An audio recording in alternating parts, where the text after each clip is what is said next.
Okay, welcome back to the evidence exercise. Today we're going to be talking about, in more detail, about diet and nutrition, and we're going to be focusing on the NHS guidelines for diet, which are on the NHS website.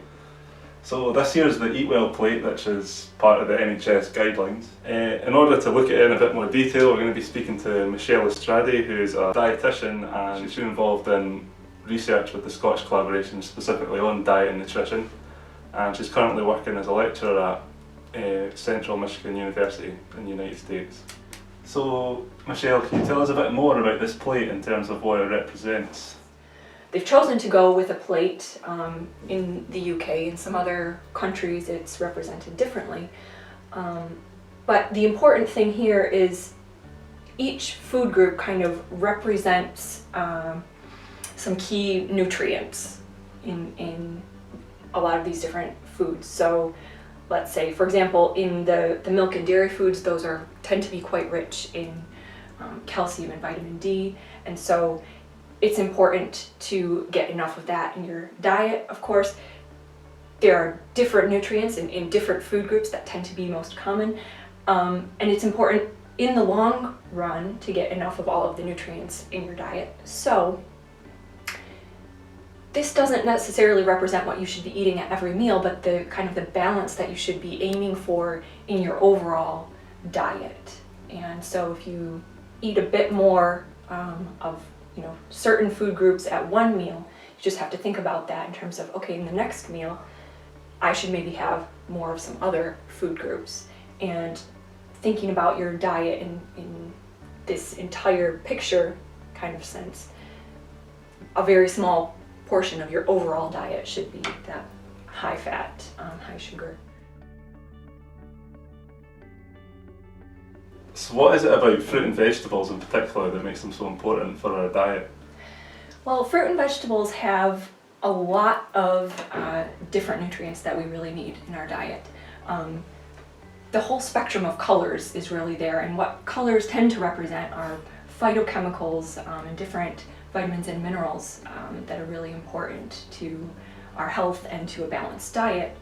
Not just those, but fiber is a really important part of the diet that most people in the UK aren't getting enough of, and it has really important health benefits like regulating digestion, slowing down the rate of absorption of certain things like sugar, so you don't get as fast a spike in blood sugar when you do eat something that contains sugar. It also helps to clean out your digestive system. Not the nicest part to think about, but it's really important in terms of preventing things like colon cancer or polyps and things like that. Fiber is one really essential part of the fruit and vegetable intake, as well as all of those vitamins and minerals. Okay, so that's interesting. As part of our evidence exercise, we've been talking about how physical activity can benefit our health, and specifically the health of our bones. Yeah. But we haven't really touched on the massive role that calcium plays in that. Could you go on to talk a bit more about what is important in terms of getting enough calcium in your diet and different ways you can do that, not just milk and dairy foods? Sure.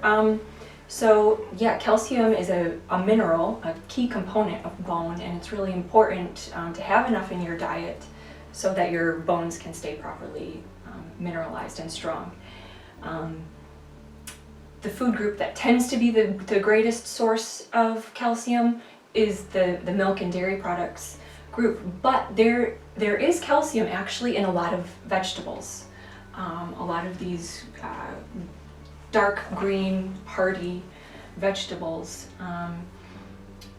So in the case that if you're lactose intolerant, you exclude animal products or exclude dairy products for whatever reason, it is possible through vegetables to get a bit of calcium. There are also some fortified products.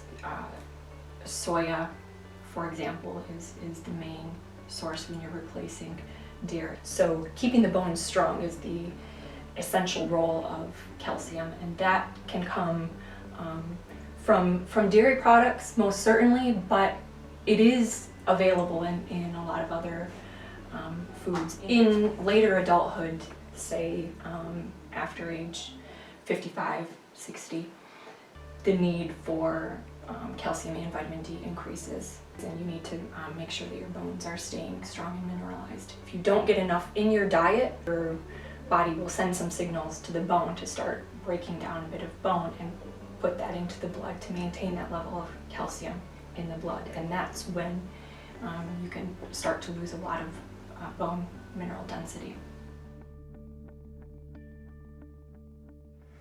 So there's a lot of talk in the news nowadays, and there's also tons of scientific evidence now to show that too much sugar and too much salt can be extremely bad for us if we have it in our diets. Can you tell us a bit more about why that is?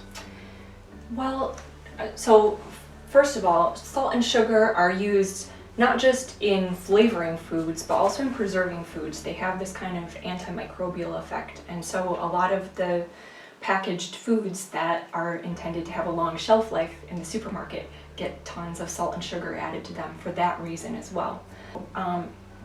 In the case of too much sugar, it depends on the source of the sugar. Added sugars are a real culprit in a lot of cases. This little slice here is what we're talking about, and the reason that is, as opposed to sugars that tend to come from fruits, the reason that is these products don't tend to have a lot of fiber, and I mentioned before, the fiber in fruit and vegetables can slow down the absorption rate, so releasing that sugar into your bloodstream at a slower level, and you don't get that huge spike and then a drop. In the case that you're eating it in a cake or a Coke,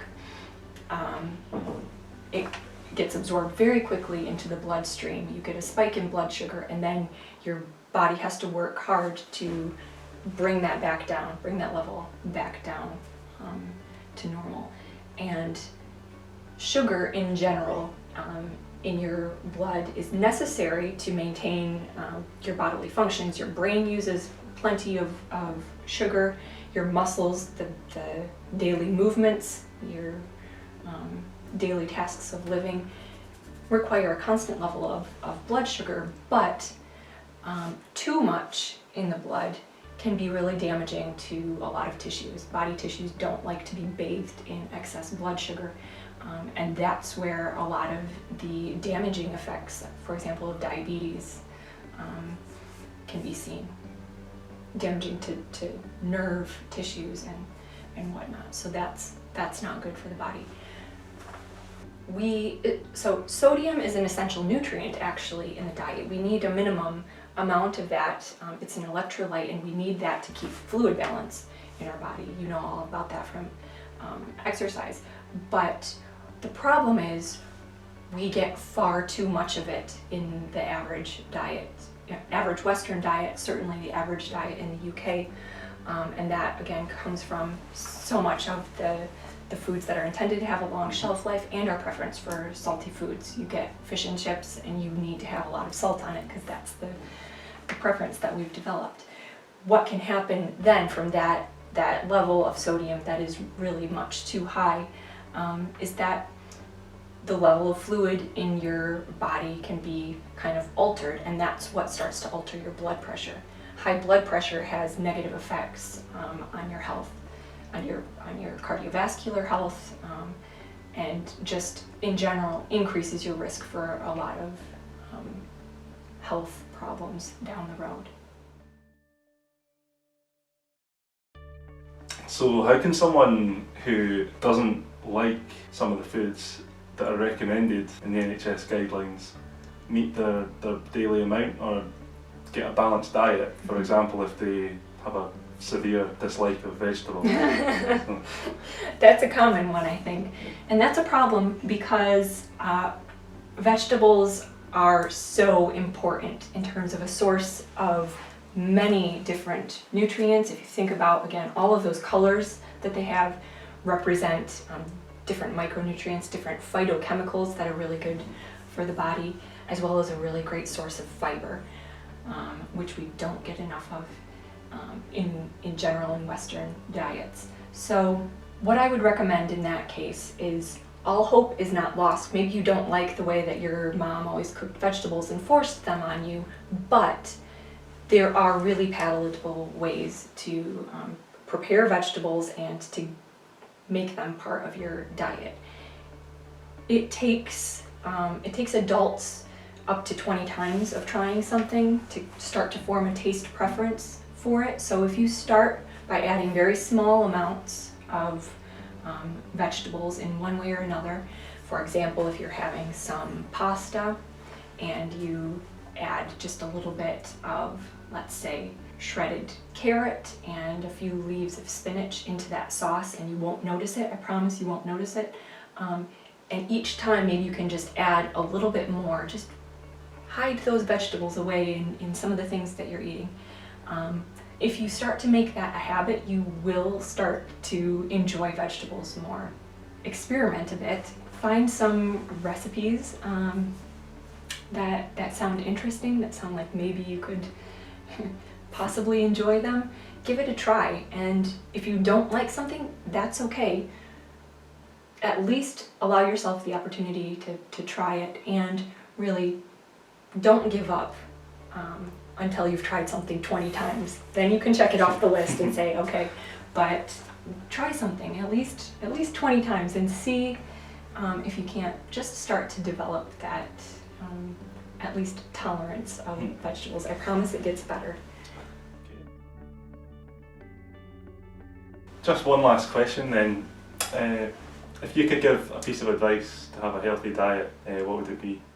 This plate represents the general balance of what we should be aiming for to achieve a healthy diet. A lot of people are not there yet, and so what I would say is make small, sustainable changes that you can live with. Maybe every week, just try, like I said, add a tiny bit of vegetable, tiny bit more vegetable into something that you're cooking. Just make a conscious effort to do something that is sustainable.